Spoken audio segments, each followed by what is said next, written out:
Hello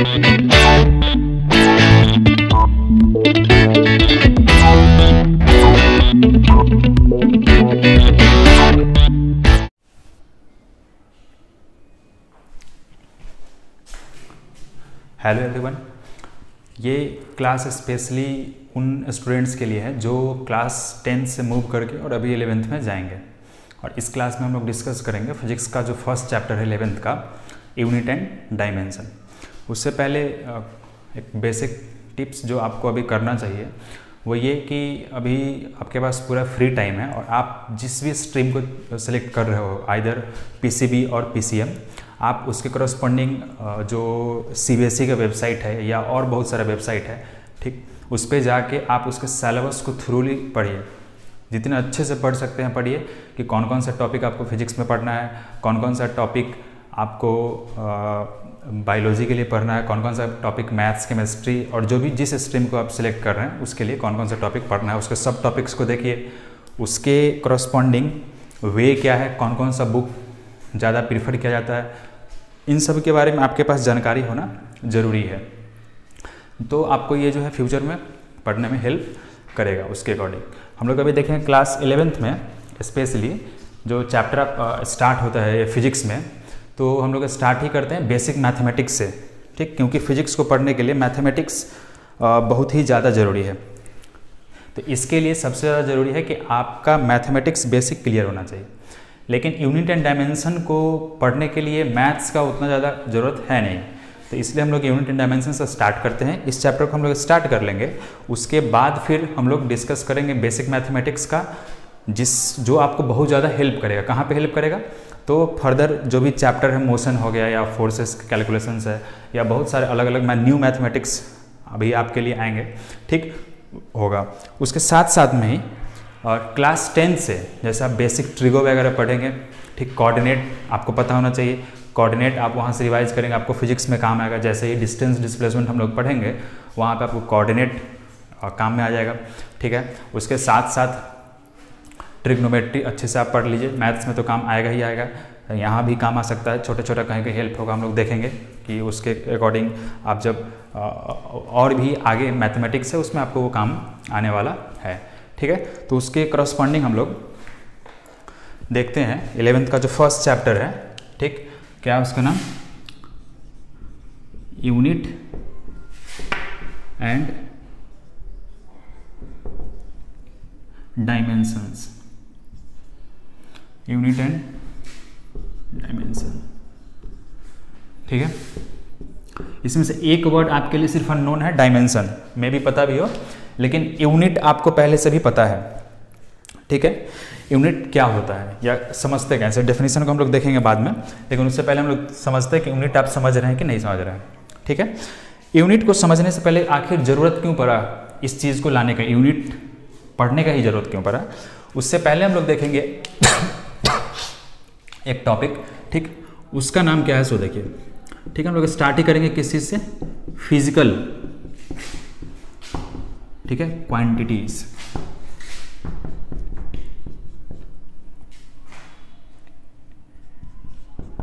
physical quantities, physical quantities क्या होता है, ठीक, फिजिकल क्वांटिटीज ध्यान से सुनिएगा, बेसिक डेफिनेशन, कुछ इसमें ज़्यादा चीज़ नहीं है।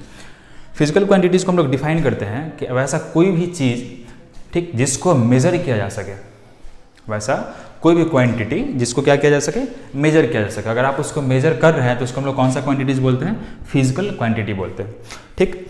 किसी भी चीज़ को जैसे लेंथ, मास, ठीक, वेट या इस तरीके का अगर हम लोग देखें एग्जांपल यहाँ पे, ठीक, तो ये कुछ भी हो सकता है। जैसे सपोज करिए लेंथ, ठीक, कुछ भी आप लिख सकते हैं, मास, ठीक है, कुछ भी। अभी ये टर्म आपके लिए एकदम न्यू होगा, टॉर्क नहीं पता है, लेकिन हम लोग जानेंगे कि क्या होता है। इस तरीके का बहुत सारा और भी अदर फिजिकल क्वांटिटी है, ठीक, जिसको हम लोग मेजरमेंट जिसका करते हैं और ये डेली लाइफ में तो उतना यूज नहीं हो पाता है, ठीक, लेकिन ये काम में आता है।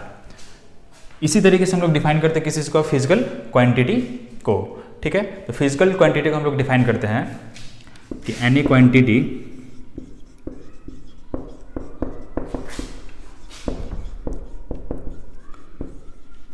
which can be measured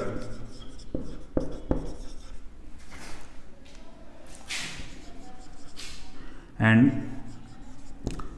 by help of which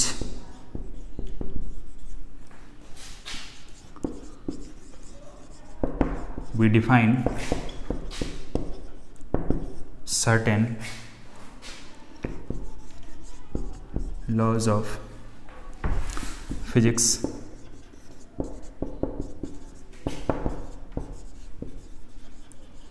is known as physical quantities। ठीक है, क्या लिखा गया? Any quantity which can be measured, वैसा कोई भी क्वांटिटी जिसको क्या किया जा सके? मेजर्ड किया जा सके। And by help of which, जिसके हेल्प से फिजिक्स में जो लॉज हैं, फिजिक्स में जो लॉ है उस लॉ को हम लोग क्या करेंगे? डिफाइन करेंगे। आप न्यूटन्स लॉ पढ़े होंगे, ठीक है, उसमें हम लोग डिफाइन करते हैं एक्शन रिएक्शन पेयर, फोर्सेस का बात करते हैं। फोर्स भी क्या आपका एक फिजिकल क्वांटिटी है, ठीक है। मोमेंटम का बात करते हैं, वहाँ पर आपने पढ़ा होगा उसमें कि rate of change of momentum is directly proportional to force, आपने सिर्फ सेकंड लॉ पढ़ा होगा, ठीक। वो चीज़ जो हम लोग पढ़ते हैं वो भी क्या है? फिजिकल क्वांटिटी है। तो इस तरीके से जितना भी फिजिकल क्वांटिटी आप फिजिक्स में पढ़े हैं वो सब को लेके हम लोग या तो मेजरमेंट करते हैं या फिजिक्स का जो लॉ है, फिजिक्स में जितने सारे लॉ हैं, ठीक, जैसे आप राइट हैंड थंब रूल पढ़े होंगे, मैग्नेटिज्म जब आप पढ़ रहे होंगे वहाँ पे, ठीक, या इलेक्ट्रोमैग्नेटिक इंडक्शन जब आप क्लास 10th में एकदम इंट्रोडक्शन हुआ होगा, ठीक, वहाँ पर जब पढ़े होंगे तो लेंस लॉ में भी आप नाम सुने होंगे उसके बारे में या जानते भी होंगे, ठीक। तो ये क्या है? आपको हेल्प करेगा वहाँ पे किस चीज़ के लिए? फिजिकल क्वांटिटी के लिए, ठीक। अब इसका एग्जाम्पल है, जैसे लेंथ है, मास है, केजी है, ठीक है, लेंथ, मास और केजी। अब इसको हम लोग थोड़ा सा समझते हैं और डिटेल में। लेंथ को सपोज करिए बेसिक तौर पे अगर आपसे मेजर करने के लिए बोला जाए तो लेंथ को हम लोग किस चीज़ में मापते हैं? किस चीज़ में मापते हैं? तो मीटर में, सेंटीमीटर में। मास में क्या चीज़ होता है? ठीक, मास को अगर हम लोग बात करें तो हम लोग देखते हैं केजी, ग्राम, मिलीग्राम, अलग अलग प्रोडक्ट्स पे डिपेंड करता है कि कितना क्वांटिटी है। जैसे अगर आप बहुत भारी या बहुत ही ज़्यादा मास कुछ खरीद रहे हैं, ठीक है, कोई भी चीज़, तो वो टन में भी आता है। जैसे 100 kg या 1000 kg, इतना बड़ा चीज़ है। जैसे कि आप लेंथ को देख लीजिए, बहुत छोटा चीज़ अगर मेजर करना हो, सपोज करिए हमको अगर ये बोर्ड का लेंथ, ये जो व्हाइट बोर्ड है आपके सामने, इसका लेंथ मेजरमेंट करना हो तो इसको हम लोग किलोमीटर में नहीं मापेंगे, ठीक है, इसको हम लोग किस चीज़ में मापेंगे? मीटर में माप सकते हैं। किस चीज़ में? मीटर में, कि ये कितना मीटर है, या हम लोग किस चीज़ में मापेंगे? और फुट में भी मापते हैं कि ये कितना फीट का है, सॉरी फीट का है, कितना फीट का है, ठीक। तो अगर हम लोग इसको मेजरमेंट करेंगे तो मे भी हो सकता है कि कितना हो, 7 फुट हो, ये कितना 7 फीट का होगा, ये 7 फीट का होगा। तो अलग अलग है। टाइम मेजरमेंट हम लोग करते हैं, तो टाइम को हम लोग किस चीज़ में मेजर करते हैं? सेकंड में। अगर हम लोग देखेंगे, ठीक, वो भी एक क्या है? फिजिकल क्वांटिटी है, ठीक है। टाइम को, तो टाइम को हम लोग किस में मेजर करते हैं? सेकंड में मेजर करते हैं। तो अलग अलग है। जैसे मास को ही अगर हम लोग कंसिडर कर ले, ठीक, तो मास हमारा जो है केजी में भी मेजरमेंट कर लेते हैं, ठीक, ग्राम में भी कर लेते हैं, मिलीग्राम में भी कर लेते हैं, अलग अलग यूनिट है इसका भी।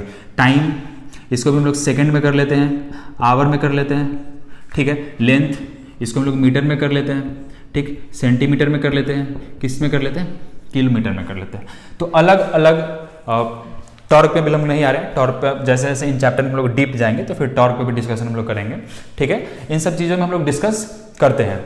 इसी के बेसिस पे जो ये सब अरेंजमेंट होता है उस पर हम लोगों ने क्या किया कि यूनिट को डिफाइन किया, और सॉरी फिजिकल क्वांटिटीज को हम लोगों ने डिफाइन किया कि अगर कोई भी फिजिकल क्वांटिटी है, ध्यान से देखिएगा कि अगर कोई भी फिजिकल क्वांटिटी है, ठीक है, तो उसको डिफाइन करने के लिए क्या चाहिए। जैसे एक एग्जांपल है, सपोज करें हम आपसे अगर पूछे कि ये x है, क्या है? x है या y है, इसका कोफिशिएंट कितना है? तो x का कोफिशिएंट कितना है? 1। मतलब ये एक्चुअली जो लिखा हुआ था वो कितना लिखा हुआ था? 1 × x। तो सपोज करिए यहाँ पर कितना है? केजी है या क्या है? ग्राम। तो ये केजी एक्चुअली में क्या है लिखा हुआ यहाँ पे? 1 × kg। क्या लिखा हुआ? 1 × kg। अच्छा, आपसे अगर पूछा जाए कि 1 क्या है, 1 क्या है, तो हम लोग लिख सकते हैं कि 1 क्या है? नंबर या न्यूमेरिकल वैल्यू है। कौन सा वैल्यू है? न्यूमेरिकल वैल्यू, ठीक है। ये क्या है? ये वाला, इसी को हम लोग क्या बोलते हैं? यूनिट। क्या बोलते हैं? यूनिट। मतलब किसी भी फिजिकल क्वांटिटी को इस फॉर्मेट में लिखा जाता है। कौन से फॉर्मेट में? तो फिजिकल क्वांटिटी को हम लोग क्या लिखते हैं? इस फॉर्मेट में लिखते हैं, नंबर इनटू यूनिट। ध्यान से देखिए इस चीज को। जैसे एग्जांपल, आपसे अगर हम बोले ऐसे ही लिख दें हम 10 10, यहाँ भी 10 और यहाँ भी 10, पूछे क्या इस चीज़ में कोई अंतर है, तो आप बोलेंगे कि नहीं कोई अंतर नहीं, सब तो 10 ही है, ठीक, कांस्टेंट है। लेकिन अगर इसी में हम यहाँ पे लगा दें मीटर, यहाँ लगा दें सेकंड, यहाँ लगा दें लीटर, यहाँ पे कुछ और लगा दें जूल, ठीक है, तो आप बोल सकते हैं कि सर 10 मीटर ये तो लेंथ है, ये क्या है, टाइम है, ठीक है। 10 लीटर 10 जूल आप पढ़े होंगे वर्क में, ठीक, वर्क में भी आप पढ़े होंगे कि वहाँ पे ये वर्क का यूनिट होता है, ये एनर्जी को बोल सकते हैं, ठीक है। क्या हो जाएगा ये 10 जूल, तो हो सकता है यहाँ से अलग अलग अभी फिजिकल क्वांटिटी हो गया। जब तक ये हम लोग इसमें ये सिंबल जो है, ये सिंबल है, ये पूरा का पूरा जो सिंबल है, इसको जब तक हम लोग ऐड नहीं किए तब तक ये सब बराबर था। लेकिन जैसे ही इसके साथ साथ हम लोग इसमें सब्स्टिट्यूट करते गए मीटर सेकेंड लीटर जूल, ठीक, तब तक इसका अपना एक स्पेसिफाइड मीनिंग हो गया, ठीक, कि 10 मीटर ये लेंथ है, ये टाइम है, ये एनर्जी है, ये फोर्स है, ठीक। आप जानते होंगे अगर यहाँ पे हम लोग न्यूटन यूज कर देते हैं, क्या यूज कर देते हैं, न्यूटन, तो ये क्या हो जाता, फोर्स हो जाता। तो किसी भी फिजिकल क्वांटिटी को जब हम लोग लिखते हैं तो उसको कौन से फॉर्मेट में लिखा जाता है, नंबर, और उसके साथ एक न्यूमेरिकल वैल्यू होता है, और नहीं है तो उसके साथ जैसे यहाँ पे कोएफिशिएंट में कितना है 1 यूनिट वो रहेगा, लेकिन रहेगा जरूर, तो क्या होगा वो नंबर हो जाएगा और क्या हो जाएगा, यूनिट हो जाएगा, क्या हो जाएगा, यूनिट। मतलब किसी भी फिजिकल क्वांटिटी को किस फॉर्मेट में लिखा जाता है, नंबर इंटू यूनिट के फॉर्मेट में, ठीक है। इसको आप नोट करेंगे, फिर हम लोग आगे देखते हैं।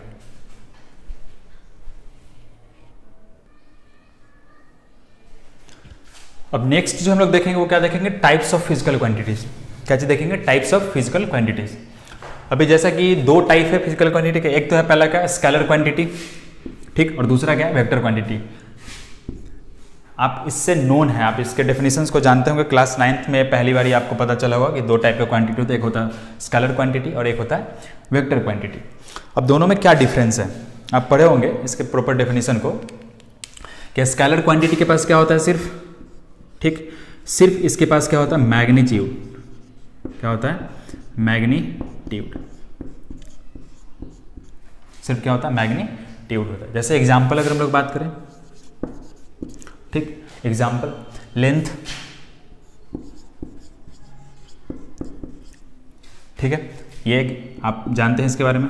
दूसरा मास, तीसरा टाइम, और भी बहुत सारा है जैसे वर्क,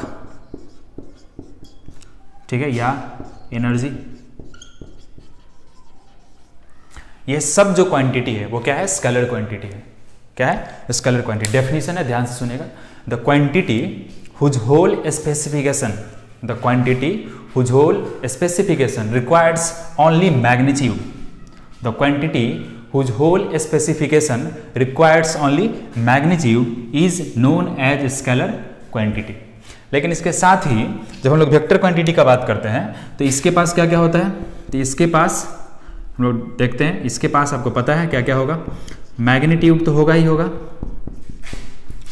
ठीक है, प्लस क्या होगा इसके साथ, प्लस आता है डायरेक्शन, प्लस क्या आता है, डायरेक्शन,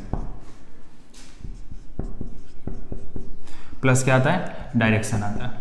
और डायरेक्शन के बेसिस पे हम लोग ये जानेंगे कि वैसा कोई भी quantity, the quantity whose whole specification requires magnitude and direction, magnitude and direction is known as vector quantity. मतलब वैसा कोई भी फिजिकल क्वांटिटी जिसको मेजरमेंट करने के लिए मैग्नीट्यूड उससे ज़्यादा इंपॉर्टेंट क्या है, डायरेक्शन। आप इसके बाद जो चैप्टर पढ़ेंगे वेक्टर, पूरे के पूरे डायरेक्शन को समझाने के लिए कि किसी भी फिजिकल क्वांटिटी के डायरेक्शन का क्या मतलब होता है, ठीक, या उसका क्या इम्पैक्ट है, इसको समझने के लिए हम लोग क्या पढ़ेंगे, एक चैप्टर है इसके बाद, उस चैप्टर का नाम क्या है, वेक्टर, ठीक। और ये हार्ट है पूरे फिजिक्स का। अगर आप वेक्टर के इतना ज़्यादा डीप एप्लीकेशन है फिजिक्स में, ठीक, जब आप पढ़िएगा आपको इसके एप्लीकेशन, या आपके जो सीनियर्स हो गए आप उनसे पूछ सकते हैं, ठीक, कि वेक्टर का कितना ज़्यादा इंपॉर्टेंस है फिजिक्स को पढ़ने के लिए, ठीक है ना, इस चीज़ को। ये है क्या चीज़, वेक्टर क्वांटिटी। इसके कुछ एग्जाम्पल अगर हम लोग देखेंगे, ठीक, तो इसके एग्जाम्पल अगर हम लोग देखें तो इसमें हम लोग एग्जाम्पल लिख सकते हैं, जैसे फोर्स, ठीक है, मोमेंटम आप पढ़े होंगे, momentum,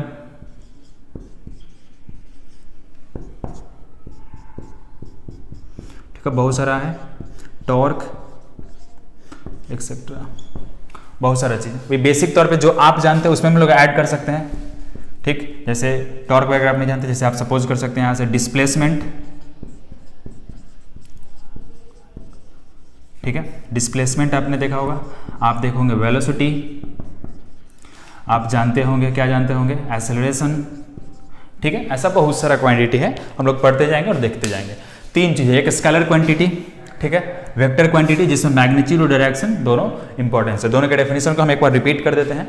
scalar quantity, the quantity whose whole specification requires magnitude only is known as scalar quantity.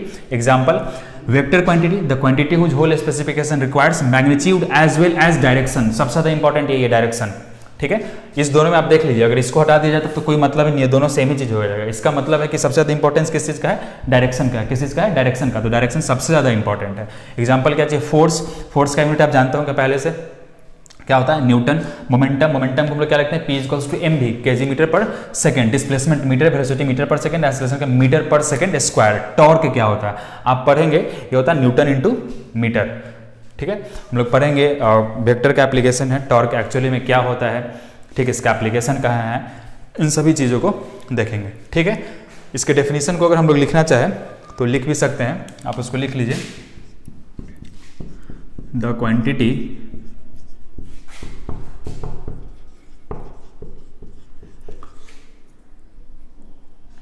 whose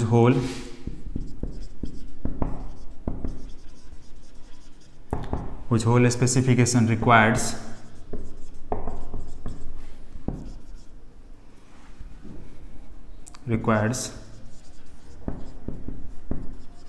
magnitude is known as scalar quantity, ठीक है। और वेक्टर क्वांटिटी को लिखने के लिए क्या करेंगे हम लोग, ठीक, मैग्नीट्यूड, ठीक, और यहाँ पे ऐड कर देंगे, यहाँ पे क्या लिख देंगे, एज वेल एज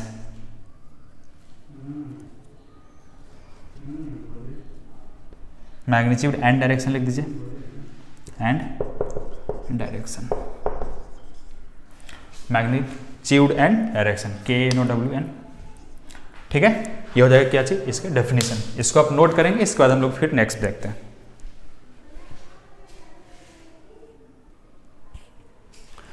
अब स्पेशली हम लोग डिस्कस करेंगे, ठीक, यूनिट एंड डायमेंशन में सिस्टम ऑफ यूनिट्स। क्या चीज डिस्कस करेंगे, सिस्टम ऑफ यूनिट्स की क्या होता है, सिस्टम ऑफ यूनिट्स। उससे पहले आपको हम यूनिट का एक जो बेसिक डेफिनेशन है वो बता देते हैं, फिर हम लोग इसको समझते जाएंगे और आगे इसके कोरस्पॉन्डिंग नोट्स बनाते जाएंगे। यूनिट्स क्या होता है, देखिए, जैसे सपोज करिए कि हम लोग लिख रहे हैं यहाँ पे 10, ठीक है, और यहाँ पे एक ये सिंबल है, ये एक अल्फ़ाबेट हम लोग यहाँ क्या कर दिए, इसमें लगा दिया। जैसे ये नहीं था तो ये क्या था, एक नंबर था। जैसे ये आ गया तो हम लोग बोल देंगे कि किस चीज़ के बारे में हम लोग बात करें, लेंथ के बारे में बात करें। किसके बारे में, लेंथ के बारे में, कि ये क्या चीज़ है, लेंथ है। ये क्या है, लेंथ है। तो ये यूनिट क्या है, ठीक, ये अल्फ़ाबेटिकल रिप्रेजेंटेशन है। क्या चाहिए, ये अल्फ़ाबेटिकल रिप्रेजेंटेशन या सिंबॉलिक रिप्रेजेंटेशन बोल सकते हैं इसको। क्या चाहिए, सिंबॉलिक रिप्रेजेंटेशन। किस चीज़ के लिए, टू डिफाइन फिजिकल क्वांटिटीज़, ठीक, टू डिफाइन फिजिकल क्वांटिटीज। इसी को हम लोग क्या बोलते हैं, यूनिट बोलते हैं। क्या बोलते हैं, यूनिट। अब इसी यूनिट की बेसिस पे बहुत सारे चीज़ को एक पर्टिकुलर सिस्टम के अकॉर्डिंग अरेंज कर दिया गया, ठीक, और डिफाइन किया गया किस चीज़ को, सिस्टम ऑफ यूनिट्स को। तो देखिए आपके पास सामने डेफिनेशन है, क्या है, क्या, complete set of units. Complete set of units, जितना भी सेट है यूनिट्स का, बहुत सारे यूनिट्स है, ठीक है ना, उसके सेट को बोथ फंडामेंटल एंड डिराइव्ड। इसमें दो वर्ड बहुत ही ज़्यादा इंपॉर्टेंट है कि क्या होता है फंडामेंटल, ठीक है, और क्या होता है डिराइव्ड। फंडामेंटल एंड डिराइव्ड, ये दो वर्ड है। इसका हम एक एग्जांपल देते हैं, आप समझिए।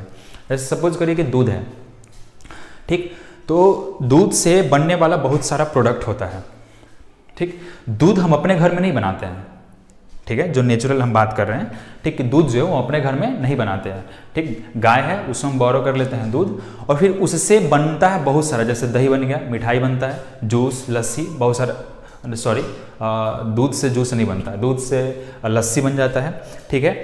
तो अलग अलग चीज़ हैं, उससे बनाते हैं। यहाँ पर हमारे लिए एक चीज़ कॉमन है, जैसे सपोज करिए हो सकता है कि मिठाई बना, ठीक है, तो मिठाई बनता है, अलग अलग टेस्ट का मिठाई हो जाता है, लेकिन उस सब में कॉमन क्या है, एक चीज़ कॉमन होगा, वो क्या होगा, दूध। तो दूध को हम लोग क्या बोलेंगे कि हमारे लिए क्या चीज़ है, वो फंडामेंटल है। क्या है, फंडामेंटल। लेकिन दूध से बनने वाला जो प्रोडक्ट है, दूध से बनने वाला क्या है, प्रोडक्ट, उसको हम लोग क्या बोल देंगे, डेराइव्ड। फिजिक्स में भी वैसा ही चीज़ है, बहुत सारा ऐसा फिजिकल क्वांटिटी है जिसको डिफाइन किया जाता है, ठीक। जैसे हम एक ओवरव्यू, आपको एक एग्जांपल देते हैं, आप उसके बेसिस पे समझिए।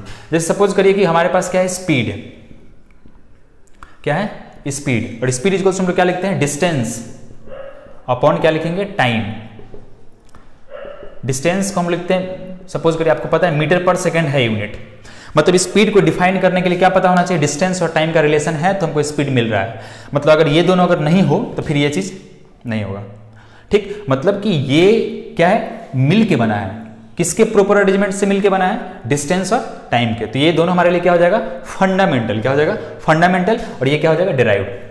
मतलब स्पीड को हम लोग डिराइव किए हैं किससे, डिस्टेंस और टाइम से। ये आपके पास क्या चाहिए, फंडामेंटल क्वांटिटी और डिराइव्ड क्वांटिटी। इसी के बेसिस पर भी हम लोग स्पेशली आएंगे कि कितने टाइप्स ऑफ फंडामेंटल क्वांटिटी है और कितने टाइप्स ऑफ डिराइव्ड क्वांटिटी है, ठीक है। कितने टाइप्स ऑफ फंडामेंटल क्वांटिटी है और कितने टाइप्स ऑफ डिराइव्ड क्वांटिटी है, उसके बेसिस पर हम लोग देखेंगे। लेकिन उससे पहले हम लोग कुछ सिस्टम ऑफ यूनिट्स के बारे में बात करते हैं, ठीक है। यहां पर क्या लिखा है, complete set of units both fundamental and derived for all kind of physical quantity, ठीक है। जितना भी फिजिकल क्वांटिटी है, ठीक, उस क्वांटिटी को मेजर करने के लिए एक सेट ऑफ यूनिट्स है, ठीक। आइदर फंडामेंटल क्वांटिटी भी हो सकता है वो, या डिराइव्ड क्वांटिटी भी हो सकता है, ठीक। Is called a system of units, इसको हम लोग क्या बोलते हैं, सिस्टम ऑफ यूनिट्स बोलते हैं, ठीक। इसमें जो है 4 दिया गया, एक स्टार मार्क्स लगाया गया है, क्यों लगाया गया हम लोग देखेंगे। सबसे पहला क्या चीज है, सीजीएस यूनिट या सीजीएस सिस्टम है। सीजीएस सिस्टम क्या है, देखिए ये जो सेट है यूनिट का, ये 3 सेट है और इसी के बेसिस पे इसका नाम रखा गया सीजीएस। सी से क्या है, ठीक है, सी से देखिए क्या है, सोच के देखिए क्या हो सकता है सी से। सी से है सेंटी, ठीक है। जी से क्या है, ग्राम, और एस क्या है, सेकंड, ठीक। जब किसी सेट में हम लोग लेंथ, मास और टाइम को, ध्यान से सुनिएगा, जब किसी भी फिजिकल क्वांटिटी है, पहले तो आप समझ जाइए कि इसमें फिजिकल क्वांटिटी कौन कौन है। तो ये लेंथ है, ये मास है, ये टाइम है। तो लेंथ, मास, टाइम के जो कॉम्बिनेशन है, उस कॉम्बिनेशन में जब हम लोग इसको मेजर करते हैं, और कौन से टर्म में, सेंटी, लेंथ को जब सेंटी में, सेंटीमीटर, सेंटी मतलब वो सेंटी नहीं हो जाना जो आप लोग हो जाते हैं कभी कभी, ठीक है, मतलब सेंटीमीटर। जी फॉर ग्राम, मास का हम लोग बात कर रहे हैं, टाइम को सेकंड में जब इस फॉर्मेट में हम लोग मेजरमेंट करते हैं, ठीक, उसको हम लोग क्या बोलते हैं, सीजीएस सिस्टम बोलते हैं। कौन सा सिस्टम बोलते हैं, सीजीएस सिस्टम, ठीक। मतलब when the physical quantity is measured in centi, gram and second, then the system is said to be CGS system. उसी तरीके से क्या है, हमारे पास एक है, ठीक है, देखिए क्या चीज है, एक हमारे एफपीएस, ये क्या है, फुट, ठीक। फुट होता है ना, आप अपना हाइट मापते होंगे, फिट, 2 फीट के हैं, 4 फीट के हैं, 5 फीट के, जैसे हम 6 फीट के हैं, ठीक। ये क्या हो गया, पी फॉर पाउंड, इसका सबसे ज़्यादा यूज होता है किस चीज़ में, केक में, 1 पाउंड का, ठीक, 2 पाउंड, 3 पाउंड, ये वही चीज़ है। ये क्या है आपके पास, इसमें ज़्यादा दिमाग नहीं लगाना, ये क्या है, सेकेंड ही है, ठीक। समय ही है जो कभी नहीं बदलेगा, तीनों में आप देख लीजिए एस है, ठीक। तो उसी लेंथ, मास और टाइम को अगर हम लोग फुट, पाउंड और सेकंड में मेजर करने लगे तो क्या हो जाएगा, एफपीएस सिस्टम बोलेंगे उसको, ठीक है। यहाँ पर क्या है, एम के, तो ये क्या हो जाएगा, मीटर, ठीक है। ये हो जाएगा क्या चीज, किलोग्राम, दैट इज केजी, और ये क्या हो जाएगा, ये अभी भी वही चीज रहेगा, क्या चीज, सेकंड, ये क्या होगा, सेकंड होगा। तो सीजीएस सिस्टम हम लोग किस चीज में, लेंथ को, सीजीएस सिस्टम में हम लोग लेंथ को किस चीज में मेजर करेंगे, सेंटीमीटर में, मास को किस चीज में यूनिट करेंगे, ग्राम में, टाइम को किस चीज में यूनिट करेंगे, सेकंड में, फुट को किस चीज में करेंगे, सॉरी एफ को, लेंथ, जब एफपीएस का हम लोग बात करेंगे तो लेंथ को फुट में, मास को पाउंड में, और ये क्या चीज में हो जाएगा, सेकंड में हो जाएगा, ठीक है। एम फॉर मीटर, के for kilogram and S for second, ये हम लोग करेंगे एमकेएस सिस्टम में। ये अलग अलग 3 सिस्टम है आपके लिए, ठीक है, ये चीजें हैं। लेकिन ये जो है आपके पास इंटरनेशनल सिस्टम ऑफ यूनिट्स, इसका क्या मतलब होगा, international system of units. Suppose करिए अगर आप में से कोई हिस्ट्री ठीक से पढ़ा होगा, तो पहले किसी भी चीज़ या प्रोडक्ट को खरीदने के लिए उसके करस्पॉन्डिंग हमारे पास एकदम ऐसा कोई ठोस चीज़ नहीं था, एक कॉमन वैल्यू नहीं था जिसके करस्पॉन्डिंग हम किसी भी चीज़ का एक्सचेंज कर सकते थे। तो आपको याद भी होगा या पता होगा, बार्टर सिस्टम का आप नाम सुने होंगे, जहाँ पर चीज़ के लिए, मतलब कोई सब्सटेंस है उसी के लिए, फिर आप जैसे आप सपोज करिए कि आपको गेहूँ चाहिए और किसी को चावल बहुत है और उसको भी चावल देके और आपसे क्या ले सकता है, गेहूं ले सकता है। और उसको भी मतलब उसमें हम ये कहना चाह रहे हैं कि हम लोग गुड्स को एक्सचेंज करके अपने नीड्स को, ठीक है, फुलफिल करते थे। जैसे सपोज करिए कि किसी के पास, अभी आप पढ़ेंगे तो मान लीजिए किसी के पास एच.सी. वर्मा का बुक है और किसी के पास एन.सी.ई.आर.टी. का बुक है। जिसके पास एन.सी.ई.आर.टी. का बुक है उसको भी एच.सी. वर्मा चाहिए, और जिसके पास एच.सी. वर्मा का बुक है सपोज करिए उसको एन.सी.ई.आर.टी. चाहिए, ठीक। तो वो दोनों जाएगा और क्या कर लेगा, एक्सचेंज कर लेगा। क्या कर लेगा, एक्सचेंज कर लेगा। लेकिन अगर जिसके पास एन.सी.ई.आर.टी. है उसको एच.सी. वर्मा नहीं चाहिए, ठीक, तो फिर ये एक्सचेंज पॉसिबल नहीं है। फिर ये क्या है, एक्सचेंज पॉसिबल नहीं है। इसलिए क्या कॉइन कर दिया गया, ठीक, तो मनी कॉइन किया गया। देखिए आपको जो भी चाहिए पैसा, आप अगर आपके पास है तो आप दुकान में जाइए और एक कॉमन है, आप पैसा उसको दीजिए और उससे आप क्या करिए, बुक वगैरह खरीदिए, ठीक। ये इवॉल्व हुआ, आप पढ़ेंगे इकोनॉमिक्स वगैरह इन डीप तो आपको पता चलेगा। उसी तरीके से हर एक फिजिकल क्वांटिटी को, जैसे सपोज करिए कि हम अपने मोहल्ला में या अपने घर में इस तरीके के एक्सचेंज को कर सकते हैं अपने कम्युनिटी में, लेकिन इंटर स्टेट भी हो सकता है, पॉसिबिलिटी मान सकते हैं कि आप इंडिया में स्टेट के बीच में ये कर सकते हैं। लेकिन अगर सपोज करिए कि किसी एक देश से दूसरे देश के बीच में अगर किसी चीज़ का एक्सचेंज करना हो उतने बल्क लेवल पे, तब ये कैसे पॉसिबल है। इस चीज़ के लिए हम लोगों ने यूनिट जो डिफाइन की उसको इंटरनेशनल लेवल पे डिफाइन कर दिया गया। किस लेवल पे, इंटरनेशनल लेवल पे, कि अगर हमको लेंथ मापना है तो हम इंटरनेशनल लेवल पे लेंथ को मीटर में मापेंगे, मास को अगर मापना है तो केजी को मापेंगे। ऐसा नहीं है कि 1 केजी अगर आपको यहाँ पे मिठाई दिया गया है, ठीक, और एकदम इक्विवेलेंट आपको जाकर अमेरिका में मिठाई दिया जाए, तो सपोज करिए कि यहाँ पे अगर 20 पीस आया है तो वहाँ पे आपको ऐसा नहीं कि 40 पीस आ जाएगा या 10 पीस आ जाएगा, वहाँ भी क्या आएगा, 20 पीस ही आएगा, अगर सेम चीज़ को हम मेजर कर रहे हैं तो, ठीक है। तो अलग अलग चीज़ में इसको डिफाइन किया गया। अब इसलिए इसको क्या बोला था, इंटरनेशनल सिस्टम ऑफ यूनिट्स और एसआई यूनिट, स्टैंडर्ड यूनिट्स, ठीक है, जो ऑल ओवर वर्ल्ड में आप कहीं भी चले जाइए, ठीक, पूरे ग्लोब पर आप घूम जाइए, ठीक, आपको यहाँ पर ये क्या करना होगा, ये यूज करना होगा।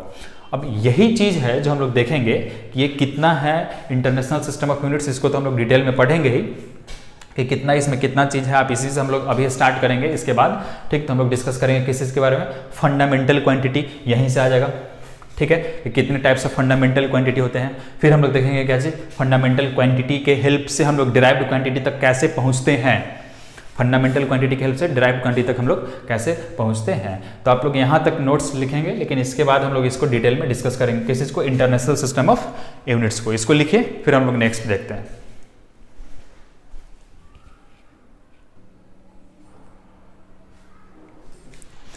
ठीक है, नेक्स्ट अब हम लोग देखेंगे क्या चीज, इंटरनेशनल सिस्टम ऑफ यूनिट्स और एसआई यूनिट्स। इसमें हम लोग स्पेशली क्या देखेंगे कि जितना भी फिजिकल क्वांटिटी है, और कौन सा physical quantity, fundamental physical quantities. देखिए ये जो लिखा गया सेट है आपके पास, ठीक है, ये कैसा है, एकदम फंडामेंटल फिजिकल क्वांटिटी, ये फंडामेंटल है नेचर में, इस बात को एकदम ध्यान में रखिएगा। फंडामेंटल इसका मतलब ये क्या होता है, ये भी हम लोग अभी समझेंगे। फंडामेंटल, फंडामेंटल मतलब क्या होता है, ये हमारा लास्ट टॉपिक है आज का, फंडामेंटल। फंडामेंटल मतलब ये हुआ कि ये जो फिजिकल क्वांटिटी है, काउंट करिए 1 2 3 4 5 6 7 7 फिजिकल क्वांटिटी, इसको डिफाइन करने के लिए किसी और अदर फिजिकल क्वांटिटीज का हमको कोई जरूरत नहीं है। ठीक है, फंडामेंटल मतलब है कि इस चीज को डिफाइन करने के लिए हमको किसी और अदर फिजिकल क्वांटिटीज का सबका एक प्रॉपर डेफिनेशन है। क्यों, जो 1 मीटर होता है, हम अभी जैसे बात करते हैं कि 1 सेकेंड है, वो जो वॉच में जो सेकेंड का नीडल होता है वो ऐसे मूव करता है, वो जो टाइम इंटरवल है, वो जो समय का गैप है, ठीक, क्यों उस गैप ही को हम लोग 1 सेकेंड बोलते हैं। या आप मार्केट में जब जाते हैं, ठीक, तो 1 केजी या 10 केजी जो भी उसका एक वजन होता है, क्यों उतना ही वजन को हम लोग 1 केजी बोलते हैं या 10 केजी बोलते हैं। ठीक है, क्यों, जब आप देखें मेजरमेंट करेंगे, आपके पास अगर एमीमीटर या फ्यूचर में आप अगर हाई कोर्सेस करेंगे, वहाँ पे आप देखेंगे कि वहाँ पे 1 एम्पियर को डिफाइन किया गया, ठीक, तो क्यों उतना ही को डिफाइन किया जाता है। ये सब का एक प्रॉपर डेफिनेशन हम लोग इस पर एक अलग से क्लास लेंगे, ठीक है ना। लेकिन इससे पहले हम लोग ये देखते हैं कि जितना भी एसआई यूनिट्स हैं, तो हम लोग किसके एसआई यूनिट्स के बारे में बात करेंगे। ये जो इंटरनेशनल सिस्टम ऑफ यूनिट्स है, किसके एसआई यूनिट्स की हम लोग बात कर रहे हैं। तो देखिए किसके बारे में बात करेंगे, किसके बारे में बात करेंगे, फंडामेंटल, मतलब वो फिजिकल क्वांटिटी जो फंडामेंटल है नेचर में, जिसको डिफाइन करने के लिए और किसी अदर फिजिकल क्वांटिटीज का हमको कोई जरूरत नहीं है, ठीक है ना। उसी के एसआई यूनिट्स के बारे में हम लोग बात करेंगे जो इंटरनेशनली क्या किया गया है, एक्वायर किया गया है। जैसे लेंथ पहला, ठीक है, दूसरा है मास, टाइम, ये तीनों चीज बहुत ही ज्यादा नोन है, आप जानते हैं। Electric current class 10 chapter first में आपको ये चीज बताया गया होगा। टेम्परेचर ये भी आप पढ़े हैं, कुछ नहीं होगा। तो अभी गर्मी, अभी तो बहुत ज्यादा टेम्परेचर कम है, ठीक है। या फिर जैसे अभी टेम्परेचर के बारे में अभी के रिलेवेंट टॉपिक से थोड़ा सा हम आपको रिलेट करके बताते हैं। जैसे कहा जा रहा है कि कोरोना का जो इफेक्ट है वो टेम्परेचर बढ़ने से खत्म हो जाएगा, ठीक है। अभी तक WHO के अकॉर्डिंग कोई भी ऐसा रिलेवेंट रिपोर्ट नहीं आया है, ठीक है ना। तो ये एक मैसेज भी आपके लिए। ल्यूमिनस इंटेंसिटी ये आप नहीं पढ़े हैं, लेकिन हम लोग पढ़ेंगे। अमाउंट ऑफ सब्सटेंस मोल, आप मतलब ओवरऑल जो 7 है उस 7 में से एक ये ल्यूमिनस इंटेंसिटी को छोड़ के, ठीक है ना, बाद बाकी सब आप पढ़े हैं। मीटर जानते हैं, किलोमीटर, सेकेंड, एम्पियर, केल्विन, जो टेम्परेचर का SI यूनिट है, मोल। अब हम लोग आ रहे हैं इस चीज पे। लेंथ का SI यूनिट क्या है? लेंथ का वो कौन सा यूनिट है जो इंटरनेशनली एक्वायर्ड किया गया है? लेंथ को हम लोग किसी में मापते हैं? मीटर में। मतलब आपसे अगर कोई पूछे कि SI unit of length, SI unit of length, तो क्या हो जाएगा? वो मीटर होगा। SI यूनिट ऑफ मास क्या हो जाएगा? किलोग्राम, केजी, ध्यान रखिएगा, ग्राम नहीं, किलोग्राम। टाइम का क्या होगा? सेकेंड, टाइम का क्या होगा? सेकेंड। इलेक्ट्रिक करंट का क्या होगा? एम्पियर, इलेक्ट्रिक करंट का क्या होगा? एम्पियर। टेम्परेचर का क्या होगा? केल्विन, क्या होगा? केल्विन। ल्यूमिनस इंटेंसिटी का क्या होगा? कैंडेला, क्या होगा? कैंडेला। अमाउंट ऑफ सब्सटेंस का क्या हो जाएगा? मोल। आप पढ़ेंगे 1 मोल, मोल कंसेप्ट आप पढ़ेंगे क्लास आई थिंक 9th में, ठीक है, 9th में समेटिव सेकंड में आपको ये चीज पढ़ाया गया होगा। मतलब ये जो फंडामेंटल क्वांटिटी है, मतलब इसी को मिक्स करके, इंटरमिक्स करके, नेक्स्ट क्लास में हम लोग देखेंगे, इसी को इंटरमिक्स कर करके, ठीक है, एक दूसरे के साथ डिवीजन, मल्टीप्लिकेशन और भी जो मैथमेटिकल टूल्स है उसके हेल्प से हम लोग और बहुत सारे फिजिकल क्वांटिटीज को डिफाइन करेंगे, ठीक है ना। लेकिन जो बेसिक फंडामेंटल है ये 7 है, और इसी 7 को प्रॉपरली यूज कर करके और पूरा का पूरा फिजिक्स को डिफाइन किया गया है, ठीक है, प्रॉपरली डिफाइन किया गया। इस 7 का जो फंडामेंटल इंटरनेशनल सिस्टम या SI यूनिट है वो यही है। एक बार फिर से हम लोग देख लेते हैं। लेंथ का क्या है? मीटर। मास का क्या है? किलोग्राम। टाइम का क्या है? सेकेंड। इलेक्ट्रिक करंट का एम्पियर। टेम्परेचर का क्या है? केल्विन। ल्यूमिनस इंटेंसिटी का कैंडेला। अमाउंट ऑफ सब्सटेंस को मोल। लेकिन इसका एक सिंबल भी दिया गया। क्या दिया गया? सिंबल। कि मीटर अब इतना बार बार लिखना पड़ेगा, 10 मीटर नहीं, हम लोग क्या लिखेंगे? 10m, स्मॉल m, ठीक है। KG, kilogram. टाइम के लिए सेकेंड। एम्पियर, करंट अगर जब भी लिखना हो तो एम्पियर, ठीक है। टेम्परेचर जब भी लिखना हो तो केल्विन, केल्विन लिखना होगा, ठीक है। ल्यूमिनस इंटेंसिटी के लिए कैंडेला। ये डेली लाइफ में तो उतना यूज में ही नहीं आएगा, तो हम लोग नहीं लिखेंगे। मोल तो इसके लिए हम लोग यूज करते हैं MOL। ये वो सिंबलिक रिप्रेजेंटेशन है, सिंबल है किस का? यूनिट्स का। आप किसी नंबर के साथ इसमें से किसी को भी अगर आप लिख रहे हैं, ठीक, इसका मतलब है कि आप किसी फिजिकल क्वांटिटी की बात कर रहे हैं। और कैसा फिजिकल क्वांटिटी? तो fundamental physical quantity, fundamental physical quantity, ठीक है। नेक्स्ट क्लास में हम लोग जब भी जो इसके बाद जो भी आपका क्लास होगा उस क्लास में हम लोग क्या स्पेशली देखेंगे? फंडामेंटल क्वांटिटी से कैसे किसी डिराइव्ड क्वांटिटी को हम लोग गेन करते हैं। इसके लिए आपको क्या करना है? इसके लिए आपको ये करना है, क्लास 9, 10th के फिजिक्स के बुक में जितना फॉर्मूला है, जितना, जैसे आप अगर क्लास 9 से स्टार्ट करते होंगे तो डिस्टेंस से स्टार्ट किए होंगे। Distance, displacement, speed, velocity, acceleration, जितना भी फर्स्ट चैप्टर में इतना एक्सेलरेशन और टाइम इतना आया होगा। फिर आप सेकंड फोर्स में जाते होंगे तो वहाँ पर आप मोमेंटम पढ़ते होंगे, ठीक है, जो कि मास इंटू वेलोसिटी है, मोमेंटम पढ़ते होंगे, आप फोर्स पढ़े होंगे। फिर उसके बाद आप गए होंगे तो उसके बाद क्लास 10th में आप गए होंगे तो आपने करंट पढ़ा होगा, पोटेंशियल डिफरेंस पढ़ा होगा, इलेक्ट्रिक पोटेंशियल पढ़ा होगा, वर्क पढ़ा होगा, क्लास 9th में ही पढ़ा होगा। बहुत सारा फिजिकल क्वांटिटी जो आप लोग पढ़े होंगे, ठीक है। ये सब को पढ़ के, ये सब को आपको इसका जो फॉर्मूला का कलेक्शन है, ये सारे कलेक्शन को क्या करना है? आपको रखना है। तब हम लोग देखेंगे कि कैसे फंडामेंटल क्वांटिटी के हेल्प से हम लोग डिराइव्ड क्वांटिटी तक पहुंचते हैं। या क्या ये कहना सही होगा कि सिर्फ 7 फिजिकल क्वांटिटीज को, ठीक, इसका प्रॉपर अरेंजमेंट करके, 7 इसका सिर्फ प्रॉपर अरेंजमेंट करके और फिजिक्स के इतने सारे लॉज को डिफाइन कर दिया गया, ठीक, क्या ये पॉसिबल है या नहीं? ये हम लोग कहाँ देखेंगे?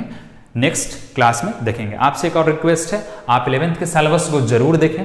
Maths, physics, chemistry, biology, history, geography, economics, जो भी सब्जेक्ट आप पढ़ रहे हो उसके रिस्पेक्टिव में आप जरूर देखें। लेकिन जो स्पेशली PCM और PCB के लिए है, फिजिक्स, केमिस्ट्री, मैथ, ठीक, और फिजिक्स, केमिस्ट्री, बायो, इसके लिए इस देख लीजिए दोनों में ये भाई साहब कॉमन है। केमिस्ट्री भी कॉमन है, ठीक है, लेकिन फिजिक्स क्या है? कॉमन है। तो इसके करस्पॉन्डिंग आप जरूर सिलेबस देखेंगे कि CBSE की साइट पे भी जाके या जो भी NCERT आप वहाँ से सिलेबस देख सकते हैं, ठीक है। आज के लिए इतना ही, थैंक यू।